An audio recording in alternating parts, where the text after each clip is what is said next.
Bonjour, bienvenue dans ce nouveau programme. Non, ce n'est pas Fenêtre sur l'Afrique, c'est carrément le futur, l'avenir, grâce aux femmes africaines. Aujourd'hui, j'ai l'honneur de recevoir la présidente de Créd'Azur, Madame Esther. Bonjour Esther. Bonjour Monsieur Amine. Alors, je vais faire quelque chose d'inhabituel. Habituellement, je prends le micro et je parle de nous, du vivre ensemble en paix. Mais aujourd'hui, j'aimerais faire un geste fort. Parce qu'aujourd'hui, ce sont deux personnes africaines, de couleurs différentes, mais d'une seule ambition. Une Europe unie à travers une diaspora unie pour une Afrique future unie. Esther, je te passe le micro. Merci Amine, c'est un plaisir pour moi d'être ici. C'est un jour très spécial, c'est un rêve des années. Alors Esther, non, on va pas faire ça. Rends-moi le micro. Tu sais pourquoi ? Pourquoi ? J'ai un rêve. Et je pense que le 16 mai, tu vois, c'est une journée internationale pour le vivre ensemble en paix. Ouais. Mais je veux parler économie avec toi. Je veux parler entrepreneuriat. Je veux parler féminin. Ouais. Et mon rêve, ce serait Créd'Azur TV. Est-ce que tu acceptes ? J'accepte. Ce sont deux rêves qui se croisent. Eh ben voilà, on vous annonce directement, Oui. le 16 mai, soutien Créd'Azur TV. Et si vous avez un projet, sachez-le. Mais on n'est pas le seul, hein. Link Media, Creative District, tous. En tous les cas, on remercie. Aujourd'hui, nous sommes dans les studios de Link Media. Et donc, merci aux deux superstars qui sont là derrière les caméras. J'ai nommé Karim Moutard et Monsieur Younes. Alors, par rapport à ça, sache que tout ça, c'est de l'autofinancement à titre associatif pour le bien-être des personnes. Et je crois qu'il dépasse les 5 millions de vues en un mois. Alors Esther, parle-nous, si tu acceptes ce projet, si tu acceptes cette mission, quel serait ton rêve ? Et Amine, j'ai déjà accepté, si je me suis déplacée jusqu'ici, ça veut dire que j'ai déjà accepté les projets. Et surtout, j'ai pas eu beaucoup de temps pour réfléchir parce que c'était un rêve et qui se concrétise le jour où nous avons échangé. Et pour moi, les vrais rêves, ce sont des rêves qu'on ne garde pas dans des tiroirs longtemps. C'est passer directement à l'action dès que l'opportunité se présente et dès qu'on croise la bonne personne pour réaliser. Alors, vas-y. Mon rêve pour ces projets, c'est de faire de cette chaîne la chaîne de tous. La chaîne qui reçoit les plus petits aux plus grands. La chaîne qui reçoit les chefs d'entreprise, qui reçoit les diplomates, qui reçoit les investisseurs, mais avec un regard tourné sur le Sud global. Cette chaîne fera de tous les entrepreneurs de la diaspora, des investisseurs, des entreprises qui sont intéressées par le Sud global, une vraie plateforme de visibilité pour partager leur vision, se connecter au Sud global sans y être déjà. Et aussi, ça sera une chaîne qui pourra faire entendre la voix des personnes qui sont oubliées. Comme vous le savez bien, je suis lobbyiste au Parlement européen pour défendre les personnes démunies, les secteurs privés, les personnes qui vivent dans des conditions défavorisées. Et je pense qu'à travers cette chaîne, ma voix se fera entendre au-delà des frontières du Parlement européen, au niveau international dans le monde.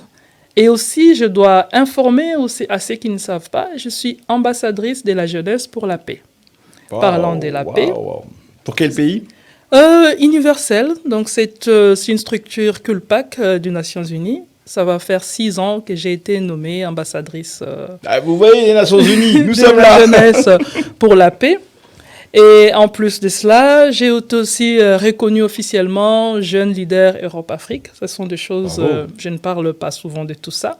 Et à part ça, ma plateforme Créd'Azur, à part le fait d'être accréditée par l'Union européenne, on fait partie aussi des ONG des Nations Unies.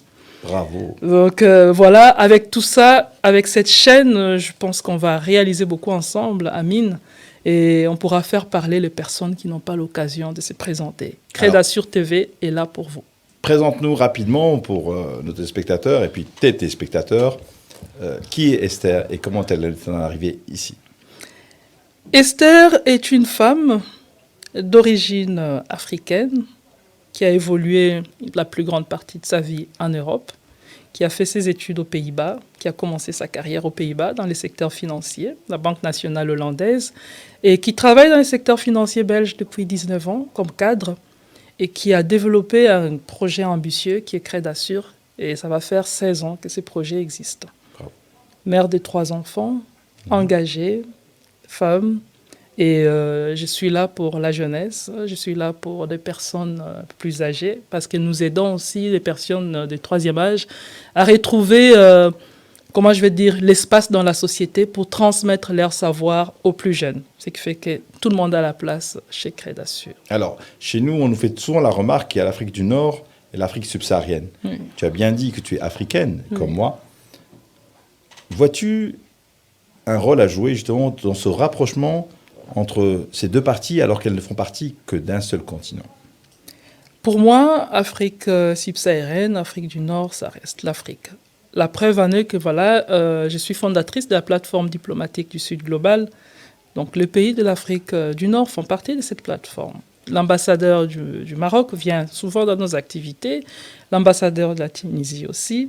L'Algérie, j'avais croisé l'ambassadeur il y a quelques mois, qui était aussi intéressé à faire partie de cette... Monsieur Benchlif. Voilà, qui était intéressé à faire partie de cette plateforme.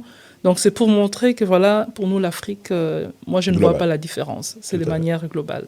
Alors aujourd'hui, notre rêve, c'est de construire ces ponts. Les ponts, pourquoi?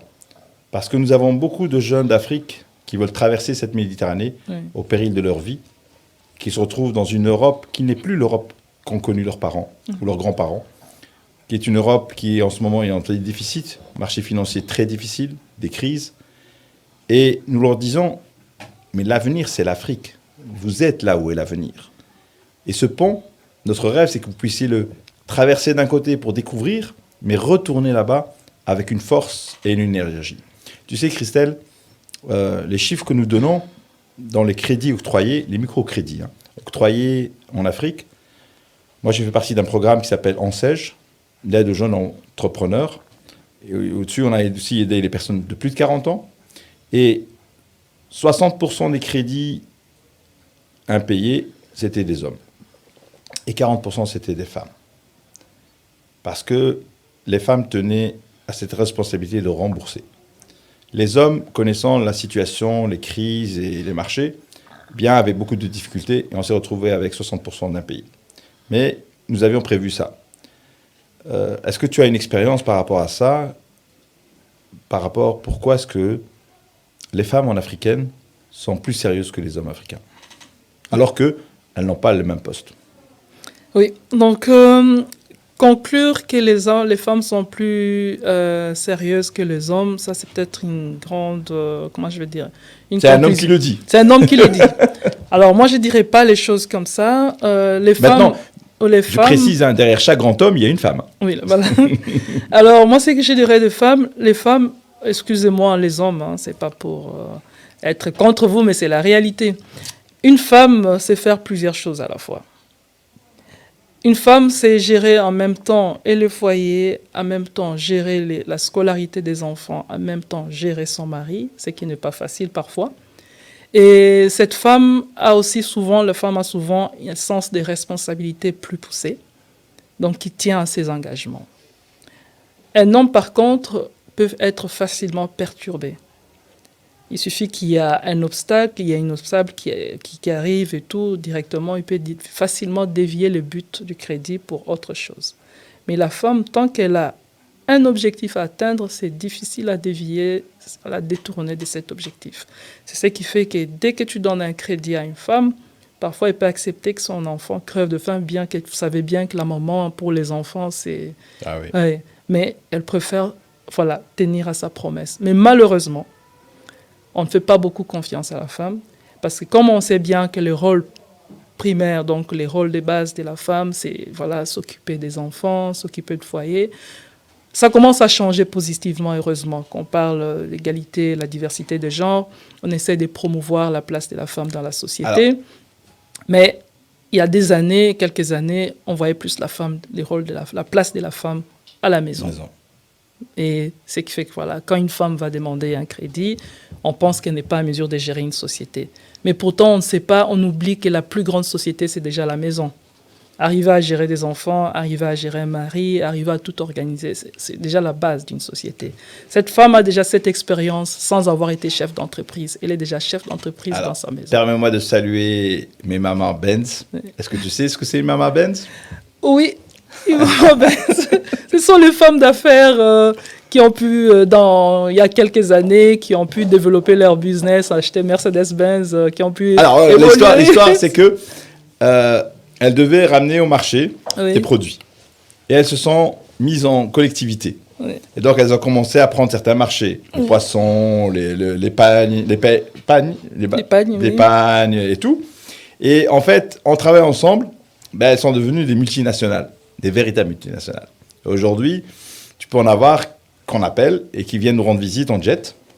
Ouais. Et elles restent toujours traditionnelles. Ce sont les mamas. Et elles sont très fières de voir des jeunes filles qui commencent à vendre dans le marché, petit à petit y arriver. Et elles sont devenues des industries incroyables. Par rapport à ça, il y en a qui adoraient les Benz, les Mercedes, comme partout. Moi aussi, tu sais, quand je suis arrivé ici, j'étais journaliste là-bas, directeur de télé. Je me suis retrouvé sans emploi du jour au lendemain. Je devais faire une demande de fiche de paye pour travailler. Et je me suis retrouvé à l'aéroport, parce que j'avais pris un taxi à l'aéroport. C'était une belle Mercedes.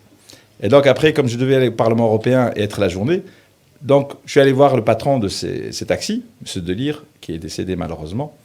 Et il m'a dit, mais tu es journaliste? J'ai dit oui. Il me dit, mais qu'est-ce que tu viens faire ici? J'ai dit, écoute, j'adore vos Mercedes. J'avais une Mercedes au pays. Et j'ai l'impression que je peux continuer mon métier tout en faisant le taxi pour avoir la fiche de paye, les rentrées pour ma famille. Et de l'autre côté, voilà. Les deux premiers clients, c'était des députés européens.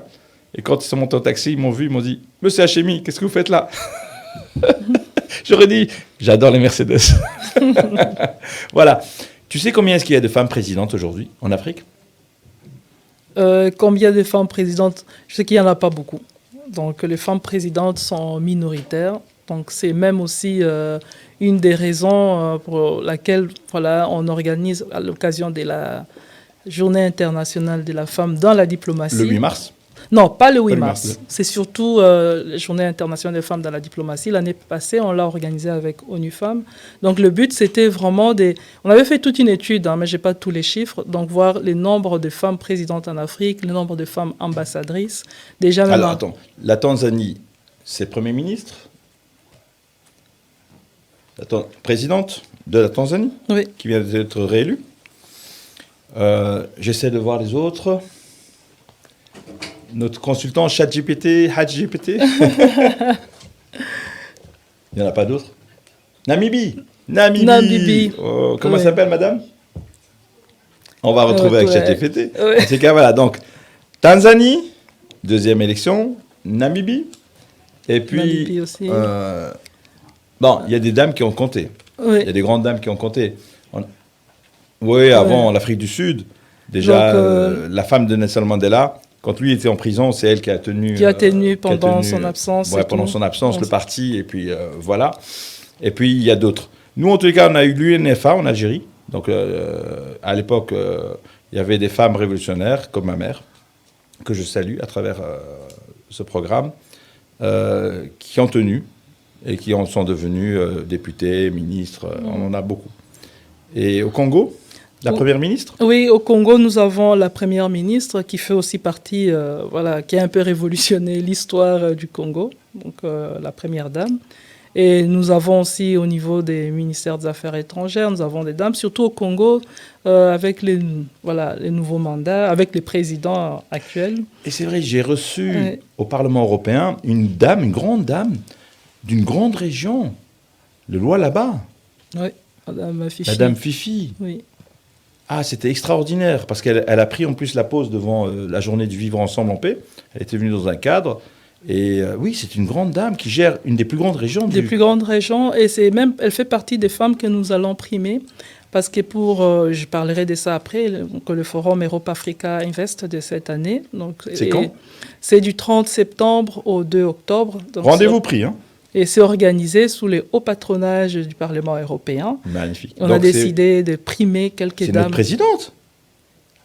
Oui. Madame Mezzoli. Oui, c'est elle qui nous a accordé les patronages. Et je la remercie encore à partir de la chaîne Crédasur.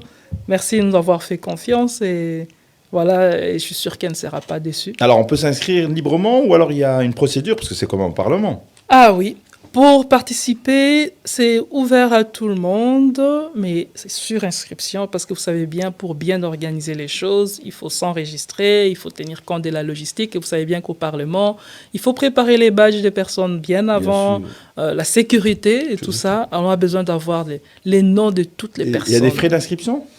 La séance au Parlement, c'est ouvert à tous, c'est gratuit. D'accord. Alors, nous sommes corrects, donc on nous donne des patronages. Vous pensez qu'ils vont vous donner la salle, pas l'amphithéâtre, donc la salle habituelle, là nous avons la salle, personnes. Nous avons pris la salle des 400 personnes pour être raisonnable et arriver à gérer les personnes qui seront là. Et cette salle, nous l'avons eue via les soutiens, les sponsorings des députés européens, Charles Goerens et Benoît Cassard. Du Luxembourg, Monsieur Goerens, à très bientôt au Luxembourg, on a un très bon restaurant. Voilà, algérien. Voilà, du groupe Renew. Donc, c'est Santé qui ont soutenu tout. Ah ben, vous savez que j'ai reçu Madame la gouverneure du Lois-là-bas et que Monsieur Goerens était dans les couloirs et je lui ai demandé de rencontrer et il est venu tout de suite. Merci beaucoup au Luxembourg avec tous les députés, le vice-président qui était, Monsieur Angel, et puis tout ça, bien sûr, c'est un pays qui compte pour nous. Donc voilà, on nous a fait confiance et nous aussi, ça nous crédibilise encore. C'est pas la première fois. On a eu plusieurs fois d'autres patronages. Bravo. Donc l'OACP, l'Organisation des États des Pays de Caraïbes Pacifique. Donc nous avons le secrétaire général qui nous avait donné les patronages pour les éditions précédentes. L'ancien chaque ou le année. Nouveau? L'ancien. Le nouveau sera là aussi. Donc l'ancien était d'Angola. L'Angola, Georges Pinto Chicotti. Voilà. Donc, ils nous avaient donné les patronages. Hier, j'ai rencontré les nouveaux. Ah, du Tchad. Du Tchad, qui est aussi très, qui est partant. C'est notre voisin. Hein. Sûrement, si tout va bien, il sera avec nous vendredi. Tout va bien. Et donc voilà, on nous fait confiance. Et l'année passée, on a eu les soutiens du ministère des Affaires étrangères qui nous avait donné les palais d'Egmont pendant 2 jours. Ah, c'était M. Maxime Prévost ou... C'était les ministères, mais c'est Maxime Prévost, c'était vraiment les ministères des Affaires étrangères de manière générale. Donc, ils nous ont accordé les palais d'Egmont pendant 2 jours, bloqués. Toutes les grandes salles... Écoute, c'est nous qui sommes petits vis-à-vis de Crédasur, parce qu'aujourd'hui, je vois combien de forums, combien d'organisations, combien de partenaires. Il y a juste une chose. On me dit souvent, tu dis « on ». Et en fait, chez nous, c'est la culture du « nous ». Je ne dis pas « je », parce que qui suis-je pour pouvoir dire que j'ai tout fait? Non. Même moi, on me dit « tu fais trop de choses ». Mais en fait, je ne fais rien. Grâce à toi, je touche des personnes comme Enabel, je touche des personnes comme les ministères des Affaires étrangères, je touche des personnes comme le Parlement. Et une seule main ne peut pas applaudir. Donc, il faut qu'il y ait cette diversité. Et cette diversité, toute, je vais dire, genre, religion et autres. Donc, qui êtes-vous quand tu dis « nous » ? Alors, quand j'ai dit « nous », je ne parle pas que de moi, Esther. Je parle aussi de toutes les personnes qui sont derrière le projet, Esther. Et quand je parle de toutes ces personnes, je ne parle pas que de mon équipe. Toute personne qui soutient, peu importe la forme du soutien, c'est vraiment une personne qui a quand même apporté sa pierre à l'édifice pour arriver à construire les Crédasur d'aujourd'hui. Donc voilà, c'est ça les « nous ». Toi aussi, tu fais partie de nous. Merci beaucoup, parce que tu sais, nous sommes 200 millions. Alors, c'est la confrérie des Tidjani que je salue. Donc, ils sont au Maroc, au Sénégal, en Algérie, au Tchad, au Niger, en Indonésie, et puis un peu en France, puisque les Tidjani, c'est du Sénégal et d'Algérie, on se retrouve un peu partout. Et donc, c'est vraiment fantastique. Mais c'est vrai qu'aujourd'hui, ici en Europe, avec cette situation que nous vivons, l'Afrique, c'est 56 pays. L'Afrique, c'est le continent 58 pays. 55. 55 pays, je m'excuse. Merci ChatGPT. Non, c'est Haj Ribeiro. Je le raconterai. C'est 55 pays. Ouais. C'est des lusophones, des francophones, des anglophones. Mais c'est un nombre de langues, de dialectes incroyables. Et un pays, un continent qui a été séparé par 12 personnes qui se sont retrouvées en Allemagne, si je me trompe. Donc, aujourd'hui, le nous est important. Parce qu'aujourd'hui, l'Afrique, c'est 1 milliard et quelques, mais estimé dans quelques années, ce qui va être, je crois, on va arriver à un chiffre extraordinaire. Bon là, on ne va pas trop continuer, mais la chose est importante. Donc aujourd'hui, je suis au service de Créd'Azur TV, je suis au service de l'équipe, et toute mon équipe et toute notre énergie part dans ce beau projet, parce que nous combattons aujourd'hui pour qu'on vive en paix ensemble, à travers le monde, mais on ne peut pas tout faire. Par contre, je sais qu'une personne issue du milieu financier, une femme, de couleur, parce que ça c'est très important aujourd'hui. Pour nous, il n'y a aucune différence. Pour nous, il y a des êtres humains, des êtres qui sont diplômés et des autres sans diplôme, parce que tu sais, même sans diplôme, tu peux être comme les Maba Benz, une fortune. Oui. Et puis, il y a cette importance de donner la chance à une personne pauvre comme une personne riche, parce que chaque personne ne demande qu'une seule chose, être respectée, être écoutée et pouvoir collaborer. Donc, si tu as un dernier mot, sinon, donne-nous le rendez-vous, parce que le 29, on est ensemble. Alors, avant de parler du 29, les derniers mots, c'est pour vous dire qu'aujourd'hui, vous qui n'avez pas une place, une plateforme pour vous faire entendre, vous n'avez pas une plateforme qui vous permet de présenter vos projets, Créd'Azur TV est là pour vous. Donc, il suffit de nous contacter via l'adresse credazurtv@credazurgroup.org. Nous serons là pour planifier ensemble avec Amine comment vous recevoir et organiser votre projet et vous accompagner. Nous ne sommes pas là que pour entendre vos projets, mais nous sommes là aussi pour vous accompagner réellement. L'accompagnement se fait ici et aussi dans le pays de destination où vous souhaitez vous implanter ou avoir des collaborations ou partenariats. Donc voilà une bonne nouvelle pour vous, chers entrepreneurs, chers investisseurs. Aujourd'hui, vous avez cette chaîne qui est là pour vous. Alors, si je passe pour un message rapide, c'est vendredi 29 mai, c'est le lancement officiel, donc une session d'infos sur cette grande édition du Forum Europe Africa Investment qui aura lieu du 30 septembre au 2 octobre sous les hauts patronages du Parlement européen. Et ce 29 mai, c'est un petit groupe, donc c'est vraiment, je peux dire, une session de travail avec plus d'une quinzaine de pays, les ambassadeurs de ces pays qui viendront, qui ont besoin d'avoir l'information qu'il faut pour transmettre à leur pays pour la grande participation.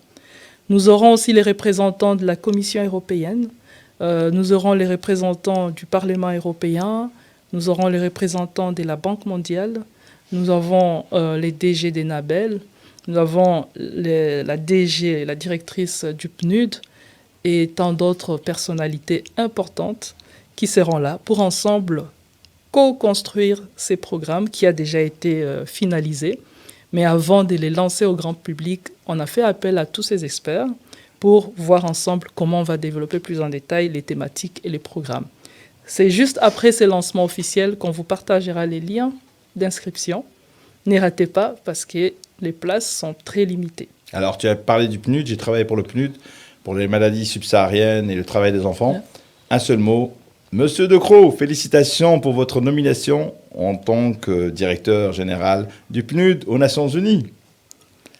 Voilà, je le félicite. Il y a la directrice générale, lui, je pense qu'il joue plus le rôle plus global, hein, oui, secrétaire global, voilà, aux Nations Unies. Aux Nations Unies. Donc voilà.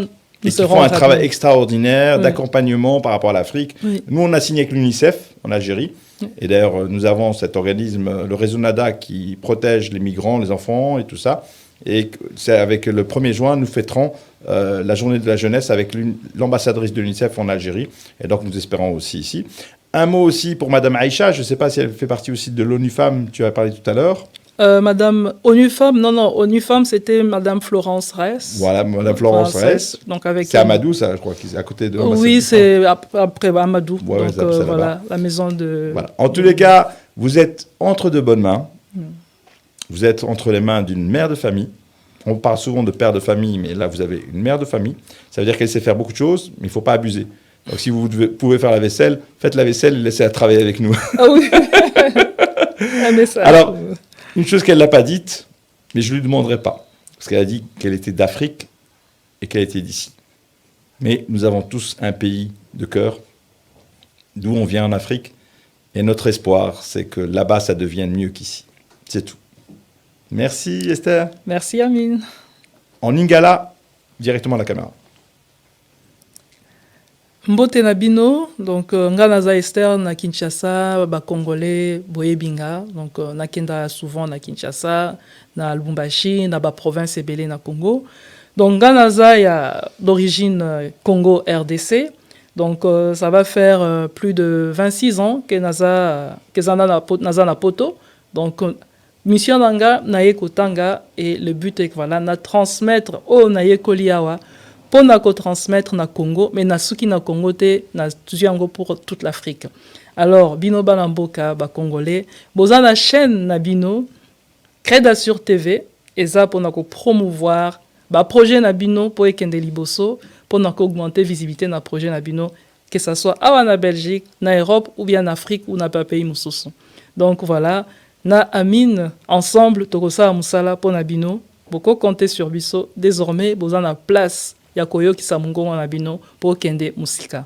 Nga naza lobbyiste na Parlement européen pour na ko défendre voix ya bino ba entrepreneurs d'origine na pays du sud. Alors voilà, via cette télévision, tosa la bino musala. Merci pour la confiance. Ubuntu.